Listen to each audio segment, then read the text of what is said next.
देखिए क्लास 10 की एक्सरसाइज 7.2 का जो क्वेश्चन नंबर 6 है, क्वेश्चन में हमसे यहाँ पर बोला गया है if 1, 2, 4, y, x, 6 and 3, 5 are the vertices of the parallelogram taken in order find x and y।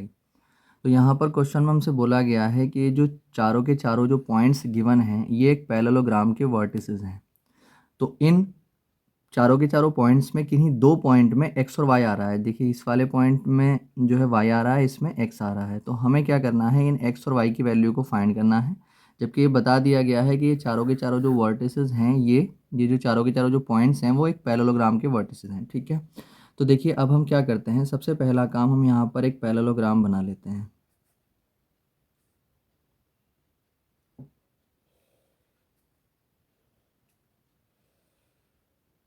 यहाँ पर हमने एक पैरेललोग्राम बना लिया है, इसको हम ए और बी और सी और डी कह सकते हैं। ठीक है, ए जो है उसके कोऑर्डिनेट्स हम ले लेते हैं 1, 2 और जो बी है उसके कोऑर्डिनेट्स हम ले लेते हैं 4, जो सी है उसके कोऑर्डिनेट्स ले लेते हैं हम x, 6 और जो डी है उसके कोऑर्डिनेट्स आ जाएंगे यहाँ पर 3, 5। ठीक है, अब देखिए पैरेललोग्राम की काफ़ी सारी प्रॉपर्टीज़ होती हैं, मगर यहाँ पर हम एक प्रॉपर्टी यूज़ करेंगे पैरेललोग्राम की, जिसमें ये बताया गया है कि जो पैरेललोग्राम होते हैं उनके जो डायगोनल्स होते हैं वो एक दूसरे को बिल्कुल मिड पर काटते हैं। मतलब दोनों डायगोनल का जो मिड पॉइंट होता है वो सेम ही होता है। कैसे? जैसे मान लीजिए यहाँ पर इसका डायगोनल है ए सी और यहाँ पर ये दूसरा डायगोनल है इसका बी डी। ठीक है, तो इन दोनों डायगोनल ने एक दूसरे को यहाँ पर काट दिया। अब जहाँ पर इन दोनों डायगोनल ने एक दूसरे को काटा वहाँ से दोनों के दोनों डायगोनल आधे आधे हो गए हैं।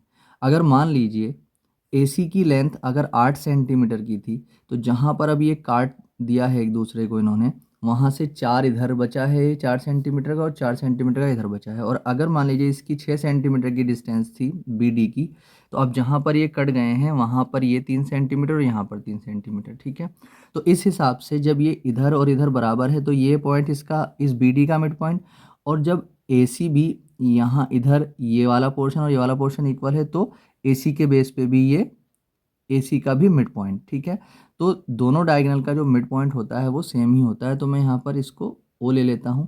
तो अब हम यहाँ पर क्या करेंगे, पहले हम ए सी के बेस पे इस ओ के कोऑर्डिनेट्स निकालेंगे जो कि ए सी का मिड पॉइंट है, और फिर उसके बाद बी डी के बेस पे भी इस ओ के कोऑर्डिनेट्स निकालेंगे जो बी डी का भी मिड पॉइंट है। ठीक है, और फिर उसके बाद जो है हम इसे आगे करेंगे। तो सबसे पहला काम हम यहाँ पर 4AC ले लेते हैं। जब AC के लिए हम काम करेंगे तो दो पॉइंट काम करेंगे 1, 2 और दूसरा x, 6। ठीक है, अब यहाँ पर ये क्या आ जाएगा, ये x1, ये कितना आ जाएगा y1, ये आ जाएगा x2 और ये कितना आ जाएगा y2। तो हम यहाँ पर निकालेंगे कोऑर्डिनेट्स ऑफ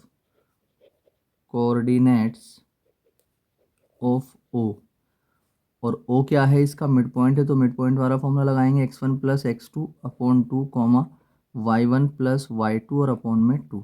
ठीक है, अब यहाँ पर x1 कितना है 1 और प्लस में x 1 + x और अपॉन में 2, 2 + 6 और अपॉन में 2। तो यहाँ पर जब हम देखेंगे 1 + x और अपॉन में 2, 6 6 और 2 8, 8/2, 2 से ये कट जाएगा 4 बार। तो यहाँ पर हमें जो मिलेगा कोऑर्डिनेट्स ऑफ ओ मिल जाएंगे 1 + x और अपॉन 2, में 4। ठीक है, ये क्या थे, कोऑर्डिनेट्स ऑफ ओ।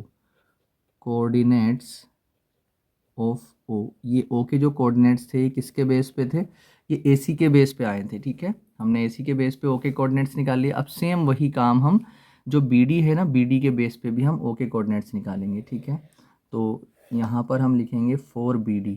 4BD, जब बी डी के लिए आप काम करेंगे तो कौन कौन से पॉइंट काम करेंगे यहाँ पर, एक तो पॉइंट काम करेगा 3, 5 और एक काम करेगा 4, तो ये यहाँ पर आ जाएगा ये x1, ये कितना आ जाएगा y1, ये आ जाएगा x2 और ये कितना आ जाएगा y2। तो यहाँ पर हम कोऑर्डिनेट्स ऑफ ओ के जब कोऑर्डिनेट्स निकालेंगे तो formula x1 + x2 upon 2, y1 + y2 और अपॉन में 2। तो यहाँ पर x1 कितना है हमारे पास, ये है 3 और प्लस में x2 कितना है 4 और अपॉन में 2, y1 5 प्लस y2 है y और अपॉन में 2। ठीक है, तो यहाँ पर जब हम इन दोनों को ऐड करेंगे 4 और 3 7/2 कोमा 5 प्लस वाई बाई 2। तो ये आ गया है कोऑर्डिनेट्स ऑफ ओ के कोऑर्डिनेट्स इक्वेशन 2। अब आप यहाँ पर ये देखें कि ये दोनों के दोनों ही ओ के कोऑर्डिनेट्स हैं, ये भी ओ के ही कोऑर्डिनेट्स हैं और ये भी ओ के ही कोऑर्डिनेट्स हैं। जब दोनों के दोनों एक ही पॉइंट के कोऑर्डिनेट्स हैं तो हम इन दोनों को इक्वल ले सकते हैं। तो हम यहाँ पे लिखेंगे from equation first and equation 2।